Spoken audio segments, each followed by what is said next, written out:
You remember when I said that the NFL is sort of an open book test? What I meant by that is everything that you are looking for has been done before, both good or bad.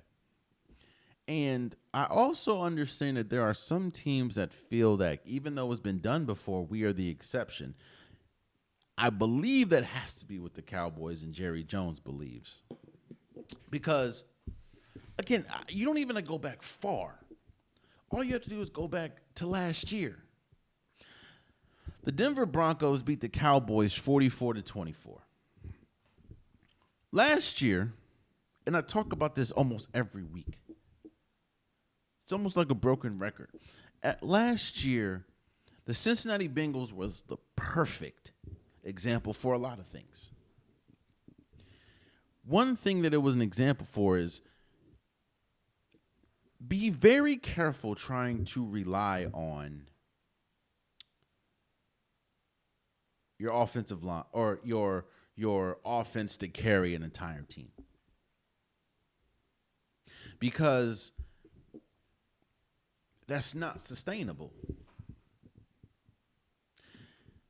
Last year, the Cincinnati Bengals had one of the best offenses in football. When you talk about, obviously, Jamar Chase, T. Higgins, Joe Burrow.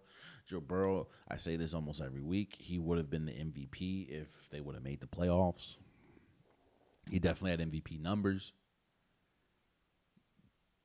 But they didn't make the playoffs. And the reason why they didn't make the playoffs was because of their defense. I don't understand how any team can look at that and think to yourselves, I know that was just the Bengals.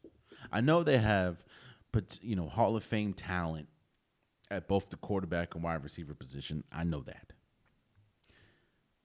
And even that Hall of Fame talent didn't get them to the Super Bowl or didn't get them to the playoffs, but we're different. Don't get me wrong, bro. The Dallas Cowboys, man, and I'm saying this as objectively as possible because we all know that I'm a Commanders fan, but the Dak Prescott has been playing the best he can possibly play. He didn't have a good game against the Broncos, but he's been playing as an MVP candidate up to this point. CeeDee Lamb's been out, but George Pickens, that's been a good fit.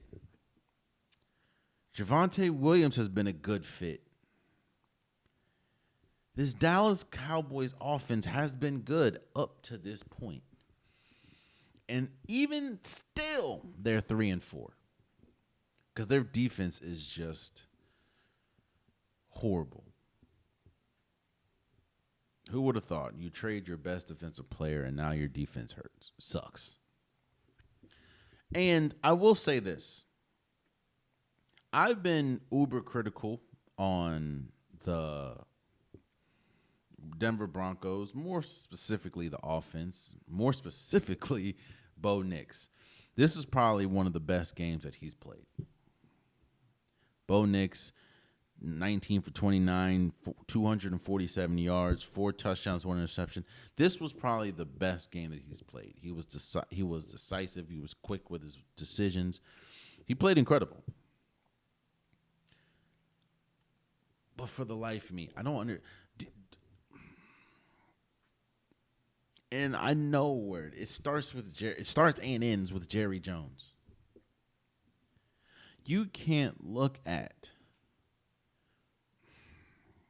There's no way you can think that this team, in any way, shape, or form, is a Super Bowl caliber team when you're scoring 30, 35 points a game, even though you didn't do it this game, but you're scoring 30, 35 points a game. Your offense is putting up numbers, but you're 3-4 now.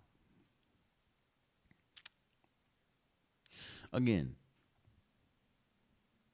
an open book test.